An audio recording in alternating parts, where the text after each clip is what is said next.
3부 예배에 나오신 여러분을 주님의 이름으로 환영하고 축복합니다. 이 시간에는 본문의 말씀을 통해서 인생의 마침표와 마침표라는 제목으로 함께 은혜를 나누고자 합니다. 먼저 사진 한 장 보시고 말씀을 나누도록 하겠습니다. 기괴한 나무죠. 마침 제 머리 스타일 같습니다.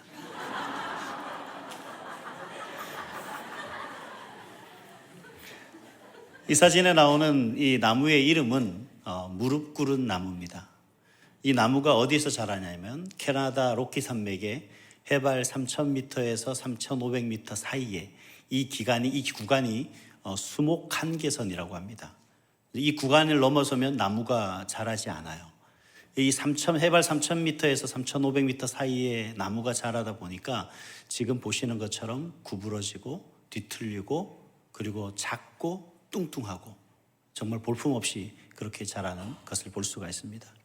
왜 이렇게 나무가 자랄 수밖에 없느냐? 아시겠지만 척박하고 그리고 아주 모진 비바람 때문에 눈보라 때문에 거센 바람 때문에 이 나무가 곧게 자랄 수가 없는 겁니다. 그래서 그 나무가 살아가기 위해서는 이 모진 고난을 이겨내기 위해서는 어떻게 됩니까? 구부러질 수밖에 없고 작고 뚱뚱할 수밖에 없고 뒤틀릴 수밖에 없는 그러한 모양으로 자라나게 된 거죠. 그래서 마침 이 모습이 무릎 꿇은 사람 같아라고 해서 무릎 꿇은 나무다라고 그렇게 이름을 명명했다고 합니다. 근데 슬픈 사실이 있어요. 이 구간에 자라는 나무는 초식 동물들도 쳐다도 안 본답니다. 왜? 나뭇잎과 꽃이 먹을만 하지 않기 때문에 그렇다는 거죠. 그리고 보시면 알겠지만 나무도 제법 크죠. 굵습니다만 가구를 만드는 사람들조차도 이 나무를 외면한다고 합니다. 참 모진 고난과 고통 속에 자라가는 그런 나무임에도 불구하고 동물들조차도 외면받는 그러한 나무의 모습입니다. 자, 이제 저를 보시고 사진을 내려주시고. 근데 여러분 아주 중요한 사실이 있습니다. 이 나무가 쓰임 받는 것이 있어요. 어떤 경우냐면 바이올린을 만드는 재료로 쓰인다고 합니다. 이 나무로 만든 바이올린은 그야말로 명품이 되는 겁니다. 물론 명장이 만들어야 명품이 되겠지만 이 나무가 오랜 세월을 고난 가운데 이겨내서 그런지는 모르겠습니다만 바이올린의 현에서 울려 퍼지는 그 공명이 가장 잘 울릴 수 있도록 해주는 역할을 하는 그런 나무라고 해요. 그래서 아무리 훌륭한 명장이 만들었다 할지라도 이 나무로 만든 바이올린은 세계적인 명품이 되는 거죠. 그래서 아주 명품인 바이올린은 이런 바이올린, 이 나무로 만든 바이올린이라고 합니다. 바이올린 하시는 분들도 아마 하나 사서 갑으로 간직하시길 바랍니다. 아주 비싼 그런 거라고 해요.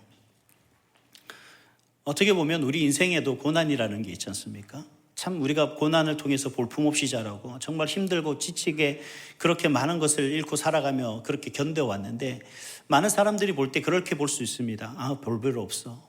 별 것 없네. 힘들게 살아온 인생이네. 그렇게 할지는 모르겠지만 여러분, 저와 여러분은 하나님의 작품입니다. 그 어떤 것으로도 견줄 수 없는 하나님의 귀한 작품입니다. 그렇기 때문에 저와 여러분, 고난을 이겨낸 저와 여러분의 삶은 하나님 앞에서는 명품이 되는 줄 믿습니다. 끝까지 그 명품으로 사시기를 간절히 소망합니다. 이 나무를 보니까 성경 인물 중에 한 사람이 떠오릅니다. 어떤 사람이냐면 욥이라는 사람입니다. 사실 욥이라는 사람을 우리가 욥기서를 통해서 보면 어떤 인생을 살았습니까? 매우 힘들고 어렵고 많은 고난 가운데 살았던 사람이죠. 특별히 기억나는 건 그가 그 질병으로 인하여서 얼마나 힘들고 가려웠으면 기왓장을 깨서 몸을 긁어서 피가 나올 정도로 그런 고통 가운데 살았던 인생이다. 그리고 그에게 10명의 자녀가 있는데 그 자녀들도 다 잃은 그러한 고통 속에 살았던 사람이고 또 그가 가지고 있던 모든 재산도 다 잃어버리는 그러한 아픔을 겪은 사람이 바로 욥이라는 사람입니다. 근데 욥이 그러한 상황 속에서도 하나님 안에서 하나님을 바라보는 믿음 때문에 또 하나님을 믿고 의지하는 그 믿음으로 말미암아서 결국 어떤 복을 받습니까? 갑절의 복을 받는 그런 모습을 볼 수가 있습니다. 제가 욥을 이야기하고자 함은 아닙니다. 사실 다윗을 이야기하고자 함입니다. 오늘 시편 38편은 바로 그러한 다윗의 이야기죠. 근데 왜 욥을 이야기하느냐 하면 시기적으로 봤을 때 이 다윗은 아마 이 욥의 신앙을 본받았지는 않았을까 하는 제 추론입니다. 고난과 고통과 그 어려움과 시련을 겪어나갔던 그 욥의 모습을 보면서 다윗 역시 그가 겪었던 많은 어려움과 시련과 고난 속에서 그 욥의 신앙을 본받아서 잘 이겨내고 지금까지 온 것은 아닌가. 그가 아마 욥으로 멘토를 삼은 것은 아닌가 하는 제 개인적인 생각이 앞섰기 때문입니다. 합리적인 논리지는 않습니까? 좀 이렇게 합리적인 논리지는 않습니까? 그럴 수만 하죠. 그럴 것도 같습니다. 그러나 정답은 아닙니다만, 더 중요한 것은 오늘 다윗, 우리가 보고자 하는 이 다윗 역시 어떤 고난과 시련 속에서도 하나님을 향한 믿음만큼은 분명했습니다. 꺾이지 않았다는 겁니다. 다윗은 하나님을 향한 신앙만큼은 결코 흔들리지 않았다는 거죠. 그래서 다윗이 왜 대단합니까? 라고 한다면 바로 이것 때문에 그런 것 같아요. 그는 어떤 고난과 어떤 시련과 어떤 환난이 온다 할지라도 하나님을 향한 그 믿음만큼은 변함없이 굳건했기 때문이다. 그래서 우리는 그 다윗을 대단한 그리고 훌륭한 신앙인이라고 그렇게 이야기를 하고 있는 것을 볼 수가 있습니다. 그래서 오늘 이 시간에 그렇다면 왜 다윗이 대단한지 오늘 이 시편 38편을 통해서 함께 말씀을 나누고자 합니다. 왜 시편 38편을 오늘 설교의 본문으로 잡았느냐? 사실 이 시편 38편을 여기서 보시면 아시겠지만 이 시편 38편은 참회시라고 일반 이제 성경학자들이 그렇게 이야기를 합니다. 왜 참회시라고 이야기하냐면 다윗은 그가 고난을 겪고 있는 질병이라는 이 고통 속에 있는 이유가 자신의 죄 때문임을 밝히는 거죠. 그래서 우리아의 아내 밧세바를 범한 죄로 인하여서 그가 하나님으로부터 그 고통을 받은 것이고 그 고통으로 지금 하나님 크신 엄청난 아픔을 겪고 있는 것이다. 이 모든 게 나의 잘못이다 라고 하면서 고백하는 그러한 시기 때문에 참회시다라고 그렇게 이야기를 하고 있습니다. 그래서 사실 전반적인 어떤 이야기 보면 고난이 전부예요. 근데 시편 38편을 왜 택하느냐? 선택권이 없었습니다. 순서에 따라서 설교를 해야 되다 보니 시편 38편이 설교를 해야 되는 거예요. 근데 시편 38편이 처음에는 참 어려운 그런 부분이었습니다. 도저히 우리에게 무슨 이야기를 해야 될까? 근데 여러분 시편 38편의 말씀들을 가만히 보면 그 다윗의 인생을 볼 수가 있는데 그 다윗이 하나님 앞에서 어떤 신앙 자세로 어떤 삶의 태도로 살아가고 있는지를 잘 보여주는 것이 바로 시편 38편입니다. 다윗이 비록 고난 가운데 있지만 그의 인생이 고난의 연속이라 할지라도 그럼에도 불구하고 다윗은 하나님 앞에 변함없는 신앙 자세로 살아가고 있는 그 모습을 바로 시편 38편을 통해서 볼 수가 있습니다. 누구에게나 인생엔 환난이 있습니다. 시련이 있습니다. 물론 그로 인해서 힘들고 아픔을 겪기도 하지만 사실 우리가 그런 시기가 오면 우리가 어떤 고난과 시련의 그런 상황 속에 오면 정말 많이 힘들고 어렵겠지만 우리가 다윗을 통해 배워야 할 것이 있습니다. 뭐냐면 과연 이 고난이 우리에게 있어서 어떤 것인가 하는 부분이죠. 많은 사람들은 혹자는 이런 시련과 고난이 우리에게 오면 이것을 마침표로 생각하는 사람들이 있습니다. 그러나 다윗은 그 인생의 고난을 마침표로 생각하지 않고 쉼표로 생각했다는 겁니다. 그 쉼표가 바로 삶의 계기가 되고 그 계기가 됐을 때 진정한 하나님 안에서 참된 신앙인으로 다시 회복할 수 있는 그런 모습이 되었다는 거죠. 다시 말하면 여러분 우리 인생에 어떤 고난이 있습니까? 시련이 있습니까? 환난이 있다면 여러분 그것을 쉼표로 그리고 계기로 삼으시면 남은 우리의 인생이 달라지게 된다는 겁니다. 오늘 다윗은 육체의 질병으로 아픔을 겪는 그 시기를 쉼표로 받아들이고 그리고 새로운 계기로 발전시켰습니다. 어떤 계기입니까? 하나님 앞에 자신의 죄를 펼쳐놓는 계기로 삼았다는 거죠. 자신의 모든 죄를 다 끄집어내서 하나님 앞에 온전히 펼쳐놓는 그 모습을 볼 수가 있습니다. 다윗의 삶에 여유가 있었겠습니까? 아니면 어떤 뭔가 기회가 있었겠습니까? 지금 현재 시편 38편에서의 다윗의 모습은 그러한 여유도 여력도 없습니다. 그저 아픔과 그 아픔으로 인하여서 당하는 고난, 그리고 그것으로 말미암아서 그가 정말 정신을 차리지 못할 정도로 괴로운 가운데 살아가고 있는 모습입니다. 그래서 본문 5절과 7절의 말씀을 보면, 5절에서 7절 말씀을 보면 다윗은 지금 자신의 상황을 두 가지로 이야기해요. 한 가지는 육체적인 상황, 하나는 심적인 상황을 얘기합니다. 그 육체적인 상황은 어떤 상황이냐면 자신이 지금 너무 아파서 자신의 몸에 난 상처가 이제는 골마 썩어 문드러져 가고 있다라고 그렇게 고백을 합니다. 그리고 그 아픔이 얼마나 큰지 그는 허리를 구부려서 펼 수 없을 정도로 아프고 괴롭다라고 이야기를 하고 있습니다. 그래서 지금 모습은 자신의 온몸이 성한데라고는 단 한 것도 없다라고 그렇게 말을 합니다. 이런 질병으로 인해서 아프고 힘들고 괴롭고 고통 가운데 있는 그의 마음은 어떻습니까? 그 마음은 종일 슬픔에 빠져 있고 마음이 불안하여 그저 쉬는 뿐이다 라고 그렇게 자신의 상황을 이야기를 하고 있습니다. 그의 육체적이든 그의 심적이든 모든 상황이 그를 괴롭게 하고 아프게 하고 그래서 아무것도 할 수 없어 그저 신음만 하고 있는 그런 상황입니다. 이런 상황 속에서 지금 다윗이 어떻게 하고 있냐? 자신의 죄를, 자신의 삶의 전부를 하나님 앞에 펼쳐놓고 있는 겁니다. 그래서 다윗은 영적으로 신앙적으로 대단한 사람이다 라고 그렇게 우리가 칭송할 수가 있는 거죠.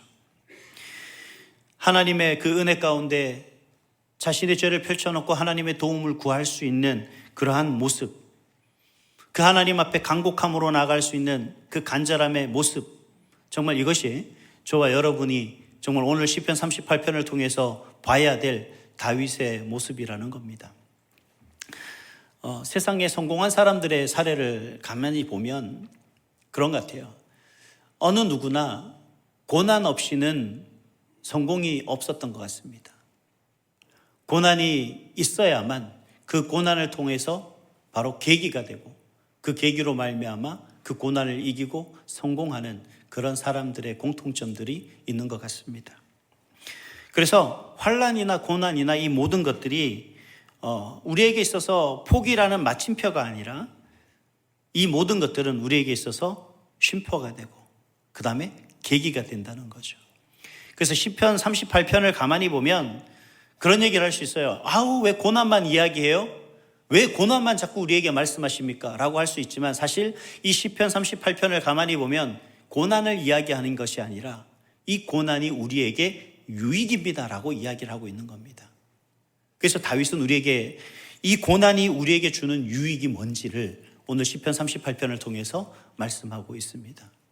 그래서 오늘 이 시간에는 고난이 우리에게 유익한 세 가지 이유를 말씀을 드리려고 합니다.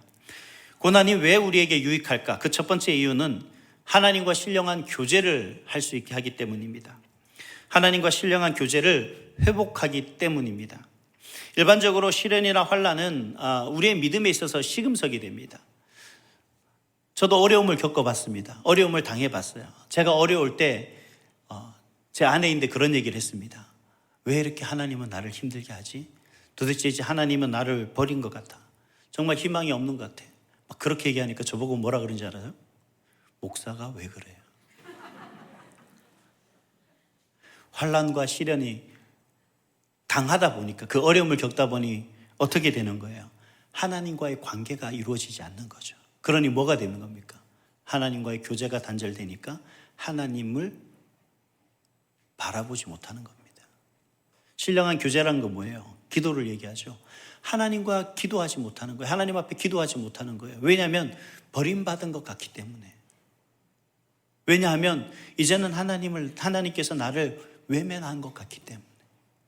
그러니 어떻게 하나님과의 교제가 이루어질 수 있겠습니까? 어떤 분들 그런 얘기를 할 겁니다. 아니, 도대체 목사님 왜 그러십니까? 네? 시련과 환난이 온다 할지라도 우리 믿음은 결코 변함이 없습니다. 제가 이 말을 하는 것에서 동의하지 못하는 사람은 두 종류입니다. 먼저 첫 번째는 뭐냐면 그 믿음이 믿음의 반석 위에 온전히 세운 집과 같아서 어떤 경우라도 흔들리지 않는 믿음이 계신 분들은 나는 시험이 와도 시련이 와도 나는 흔들리지 않아요. 난 하나님만 볼 거예요. 하나님을 어떻게 그렇게 말씀하실 수가 있어요? 할 수 있을 겁니다. 또 반대의 경우는 뭐냐면 아직 시련을 겪어보지 않았습니다. 큰 고난을 겪지 않았기 때문에 그런 말씀을 드릴 수가 있어요. 바라기는 우리 온사랑교회 모든 성도들께서는 바로 믿음의 반석 위에 굳건한 믿음으로 세워진 그런 신앙인들 될 수 있기를 간절히 소망합니다. 그래서 어떤 시련과 환난이 온다 할지라도 그 믿음을 넉넉히 이겨낼 수 있는 그런 여러분들 될 수 있기를 주님의 이름으로 축복합니다. 제 경우를 보니까 정말 큰 시련이 오면 그런 모습들이 있어요. 정말 자포자기하게 살 수밖에 없어요. 나는 할 수 없는데 이런 상황에 놓이다 보니 하나님이 나를 버리신 것이다 라는 생각이 앞서더라고요. 그래서 제가 그 얘기를 하는 거죠. 그러니 저에게 그렇게 말을 하는 겁니다. 목사가 돼서 어떻게 하나님을 그렇게밖에 생각 못하나. 참 아프다 보니 힘들다 보니 괴롭다 보니 그렇게 얘기를 하게 되는 거죠. 그래서 제가 여러분에게 권면을 좀 드리고 싶은데, 여러분 주위에서 행여나 누군가가 힘들어하고 괴로워하고 어떤 시련과 환난 때문에 많이 허우적거리는 분이 계시다면 그분에게 가서 하나님께 가 기도하세요 라는 권면은 좀 아끼세요. 어떻게 해야 되냐면 여러분 그저 안아주고 들어주시면 됩니다. 그게 먼저예요. 하나님과 관계가 단절돼서 하나님께서 나를 버린 것 같아라는 오해 가운데 빠져 있는 사람이 그 사람에게 하나님 앞에 가 기도하라고요? 하나님이 나를 버렸다라고 잘못된 생각을 가지고 있는 사람에게 가서 하나님께 기도하세요, 금식하세요 하면 그 사람이 그 이야기를 어떻게 듣겠습니까? 기쁘게 받아들이지 못하는 겁니다. 그래서 여러분들이 그러한 사람을 만나면 그저 안아주시고 그도 들어주시면 여러분들은 그분의 신앙을 회복하는 데 있어 엄청난 영향력을 끼치신 분이 되는 겁니다. 물론 하나님과의 관계를 회복해야죠. 회복해야 되는 건데 이게 아주 중요한 부분인데, 중요한 부분 속에서 우리는 뭘 해야 되냐면 내가 오해하고 있는 그 부분을 깨트려야 된다라는 겁니다. 이것을 깨트리기 위해서 필요한 게 뭐예요? 용기입니다. 하나님 앞에 내가 나아가야 되는 거죠. 하나님을 오해하고 있는 그 벽을 넘어야 되죠. 그 담을 깨트려야 됩니다. 허물어야 됩니다.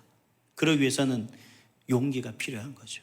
우리 간혹 자존심 때문에 뭔가를 사과하지 못하고 우리가 자존심 때문에 뭔가의 관계를 원만하게 하지 못하는 경우가 많지 않습니까? 바로 하나님과 나와의 관계도 마찬가지죠. 다윗은 지금 그 모습을 우리에게 보여주고 있는 겁니다.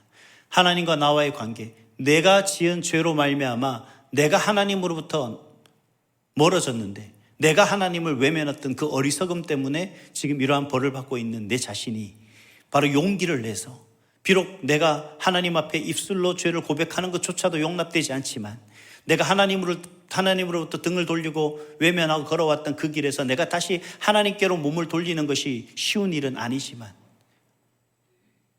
자존심이 상하는 일일 수도 있지만, 그럼에도 다윗은 그 모든 것을 다 내려놓고 하나님 앞에 자신의 죄를 펼치며 나아갔던 거죠. 그래서 시편 38편 1절에 보면 다윗은 이렇게 시작하는 것을 볼 수가 있습니다. 여호와여. 그가 하나님을 찾으며 하나님 앞에 나아가는 겁니다. 이게 대단한 용기라는 거죠. 이 용기가 바로 하나님과의 신령한 관계, 교제를 회복하게 하는 첫 걸음인 겁니다. 다윗은 자신이 지금 정신적, 육체적, 영적 고난 가운데 있는 것을 분명히 하고 있어요. 근데 그가 확신하고 있는 것이 있습니다. 시편 102편 17절 말씀을 보면 같이 읽겠습니다. 시작.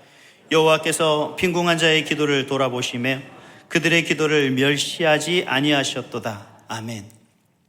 다윗이 확신하고 있는 것은 뭐냐면 우리 하나님은 바로 빈궁한 나의 기도를 외면하지 않는다는 사실을 확신했던 거예요. 그렇기 때문에 지금 빈궁한 것보다도 더 빈궁하고 궁핍함 속에서 아프고 고통스럽고 괴로운 그 상황에 있지만 그는 몸을 돌려 하나님 앞에 자신의 삶을 펼쳐놓고 하나님을 이렇게 부릅니다. 여호와여, 내 죄를 용서하여 주시옵소서. 하나님과의 관계를 회복할 수 있도록 긍휼의 은혜를 베풀어 주시옵소서라고 말입니다. 지금 고난 가운데 다윗이 깨달은 겁니다. 얼마나 귀중한 깨달음입니까? 그렇기 때문에 다윗은 오늘 우리에게 이야기하고 있어요. 여러분, 행여나 힘드십니까?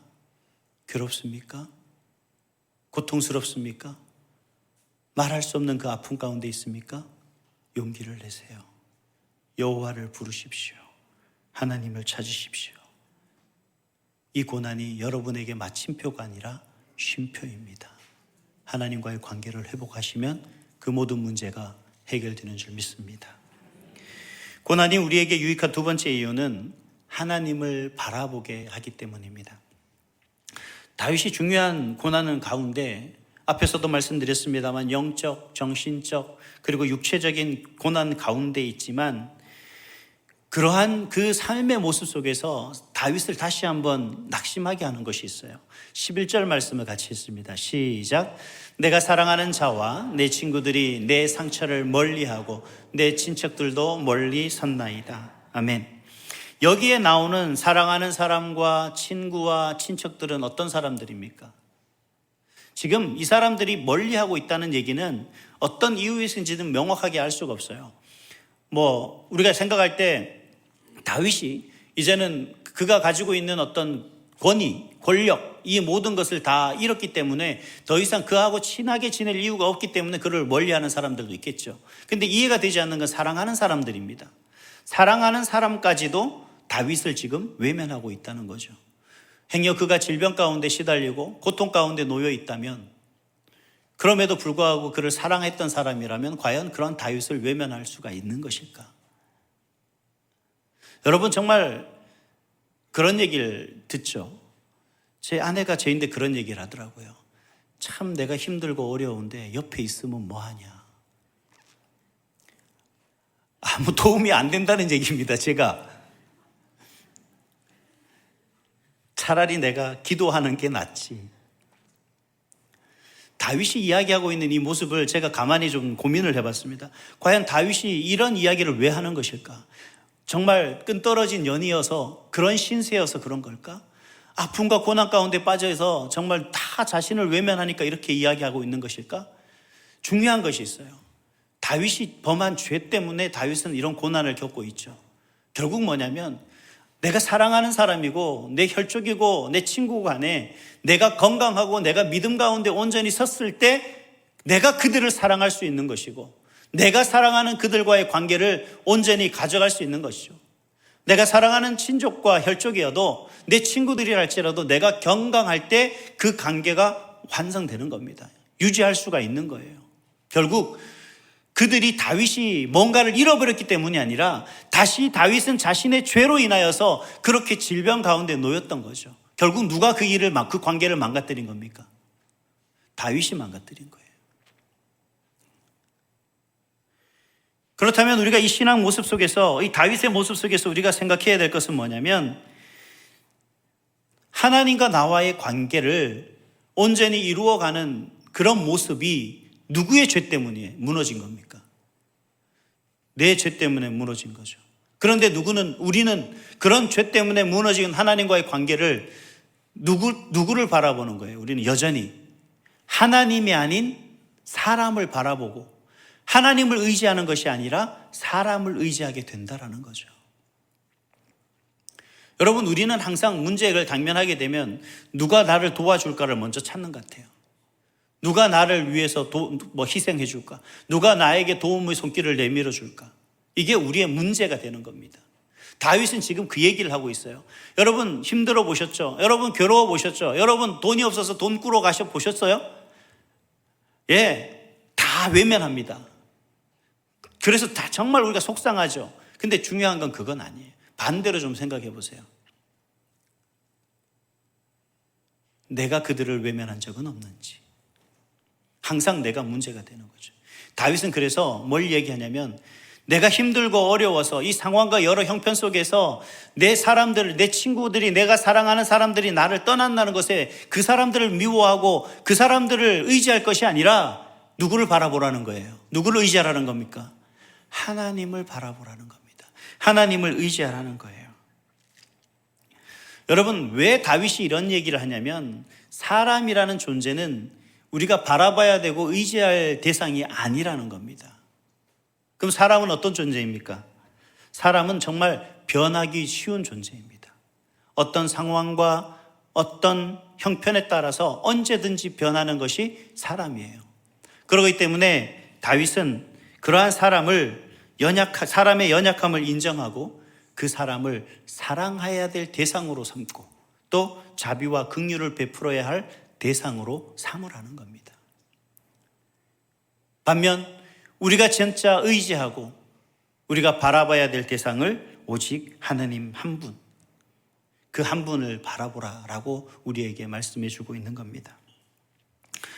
고난을 잊을 수는 없습니다. 이 고난을 참 떨쳐버리는 것은 쉬운 일이 아닙니다. 하지만 우리가 고난을 겪는 그 순간에 세상 혹은 사람이 아닌 하나님을 바라보게 되면 우리는 그 고난이 마침표가 아니라 쉼표가 된다라는 사실을 깨닫게 되는 거죠.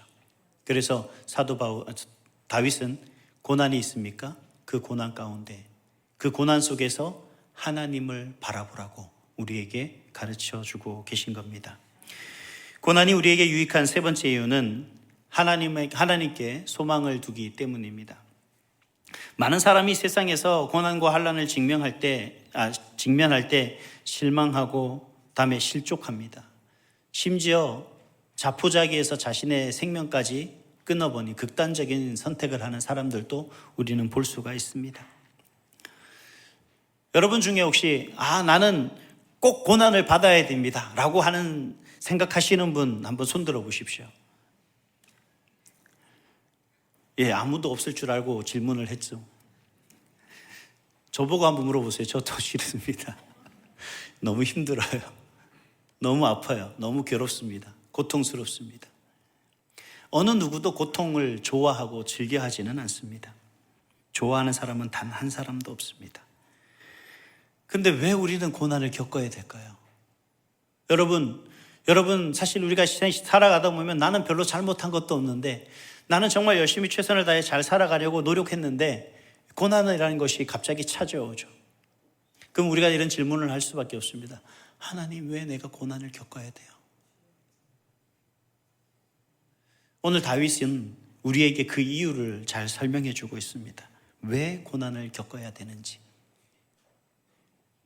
본문 20절을 같이 함께 보도록 하겠습니다. 읽겠습니다. 시작. 또 악으로 선을 대신하는 자들이 내게 선을 따른 것은 나를 대적하나이다. 아멘.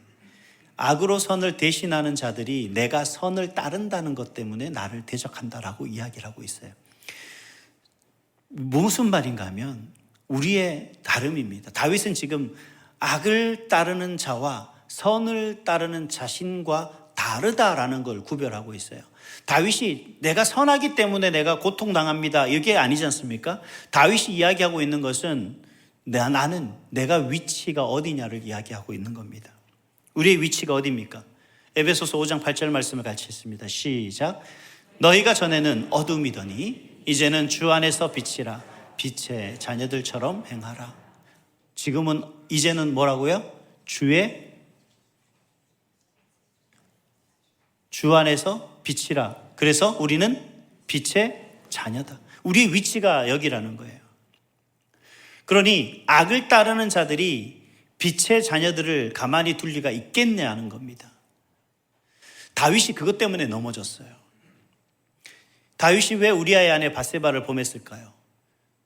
다윗이 우리가 볼 때 절대로 그럴 만한 사람은 아닌데, 그럼에도 불구하고 그가 넘어진 이유는 뭐냐면 그가 선을 따르는 것을 그대로 용납할 수 없는 그러한 세력들이 있었기 때문이라는 겁니다. 여러분, 우리가 하나님 앞에서 항상 바르게 살아가려고, 말씀대로 살아가려고 노력은 하지만 부시불식간에 늘 항상 우리를 괴롭게 하고 힘들게 하는 것들이 있어요. 또 우리를 유혹하는 많은 것들이 있습니다. 그것들 때문에 우리가 넘어질 수밖에 없어요. 그게 우리 인생입니다. 왜? 우리는 연약한 인간이기 때문에. 그럼에도 불구하고 우리가 세상 사람들과 다르다는 것을 우리가 인식해야 됩니다. 지금 다윗은 지금 그 얘기를 하고 있는 거예요. 우리의 위치가 그들과 다르다. 내가 비록 죄를 범하였지만 그 죄로 인하여서 하나님 앞에 이런 고통을 당하고 있지만 나는 다르다라는 사실입니다. 왜 그걸 인식해야 되느냐? 로마서 8장 17절을 같이 읽겠습니다. 시작. 자녀이면 또한 상속자 곧 하나님의 상속자요 그리스도와 함께한 상속자니 우리가 그와 함께 영광을 받기 위하여 고난도 함께 받아야 할 것이니라. 아멘. 여러분, 우리가 이 고난이라는 것이 우리에게 있어서 왜 우리가 고난을 받아야 되느냐? 바로 하나님의 자녀라는 위치에 있기 때문에 그렇다는 사실입니다. 이것을 인식해야 된다는 거죠. 이걸 다윗은 깨달은 거예요. 그래서 다윗이 우리에게 이야기하고 있는 건 뭐냐면, 그렇다면 이러한 고난과 이러한 많은 시련 속에서 우리가 그럼 나는 빛의 자녀니까 고난을 마땅히 받아야 돼, 당연히 받아야 돼가 아니라 그 받는 이유를 명백히 알아야 된다는 겁니다. 다윗이 그런 고난 속에서도 그 고난에 자신의 삶을 마침표로 찍는 것이 아니라 그 고난을 쉼표로 생각하는 이유는 뭐냐면, 우리의 삶의 고난이 지금 현재의 모습이라 할지라도 우리의 미래의 모습은 내 손에 달려 있는 것이 아니라 하나님의 뜻에 달려 있기 때문입니다. 다시 말하면 우리의 삶의 인생의 모든 것은 하나님께 소망을 두었기 때문에 지금 그가 겪고 있는 고난과 아픔과 괴로움이 그에게 있어서는 마침표가 아니라 쉼표가 된다는 거죠. 그래서 여러분, 우리의 삶의 모든 소망을 하나님께 두면 여러분 지금 어떤 문제가 있다 할지라도 우리는 그것에 굴복하지 않게 되는 겁니다. 내 자리에서, 지금 현재 죄의 자리에서 자신을 털고 일어나 내가 서야 될 빛의 자녀의 자리로, 하나님 자녀의 자리로 살아갈 수가 있게 되는 거죠. 그렇게 옮길 수 있는 그러한 용기가, 그러한 믿음이 바로 저와 여러분에게 있다는 사실을 기억하십시오. 내가 능력이 있는 것이 아니라 나를 지키시고 돌보시는 그 하나님께서 그와 같은 능력이 있기 때문에 그렇다는 겁니다. 그래서 다윗은 바로 그 소망을 하나님께 두었습니다. 그래서 다윗은 이런 고백을 해요. 오늘 본문 21절 22절입니다. 같이 읽겠습니다. 시작. 여호와여 나를 버리지 마소서, 나의 하나님이여 나를 멀리하지 마소서, 속히 나를 도우소서, 주 나의 구원이시여. 모든 소망을 결국 하나님께 두었더니 지금 현재 이 고통과 이 괴로움과 그 아픔이 지금 현재는 나를 일어서지 못하게 엄청난 고통으로 나를 힘들고 누르지만 그 소망의 하나님을 바라보니 이 아픔과 고통의 시기는 한낱 지나갈 것에 불과하다라는 것을 깨달았던 거죠. 그래서 다윗이 우리에게 얘기하고 있습니다. 여러분, 지금 힘들고 어렵지만 그 고통이 영원토록 지속되는 것은 아닙니다. 그러니 여러분, 하나님께 소망을 두십시오. 지금의 아픔, 고난은 쉼표입니다. 바로 이 모든 것 가운데서 하나님께 소망을 두시고 그 괴로움과 이 시련의 터널 속에서 능히 승리하시는 저와 여러분이 되시기를 간절히 소망합니다. 이제 말씀을 맺겠습니다. 이렇게 고난은 우리를 하나님의 그 구원을 사모하게 하고 확신하게 하고 전적으로 하나님을 의지하게 하는 놀라운 능력이 있습니다. 참 그 나쁜 악한 세력들이 우리를 괴롭게 하겠지만 그 괴로움 속에서 우리는 오히려 그 하나님을 바라보게 된다는 거죠. 참 놀라운 하나님의 은혜가 아니겠습니까? 2020년 3월부터 이 코로나라는 사태가 우리 가운데 큰 아픔으로 작용했습니다. 여러분들은 뭐 어떠셨는지 저는 잘 모르겠습니다만 저와 저희 가정에도 이 코로나가 엄청난 시련으로 다가왔습니다. 참 누구에게 다 동일하게 힘들고 어려우니 누구에게 가서 말할 수 있는 처지도 못 됐어요. 어떤 누구에게 손을 벌리거나 아니면 어떻게 할까요? 의논하는 것조차도 정말 힘든 시기가 아마 이 시대였던 것 같습니다. 지금도 마찬가지죠. 우리가 코로나 사태가 여전히 우리는 그 상황 속에서 힘들고 어려움을 지금 벗어나려고 발버둥을 치고 있는 이 상황 속에 여러분 소망이 보이십니까? 큰일 났는데 다시 시작해야겠는데 여러분 이 상황 속에서 소망이 보이십니까? 왜 소망이 보이시죠? 하나님이 계시기 때문입니다. 그 어려움의 터널을 아직 벗어나지 못했지만 여러분 여전히 우리가 힘들고 어려운 가운데 있지만 여러분 우리가 포기해서는 되겠습니까? 우리를 쉬게 하시는 하나님의 은혜인 줄 믿습니다. 이 이후의 삶은 하나님께서 책임져 주실 줄 믿습니다.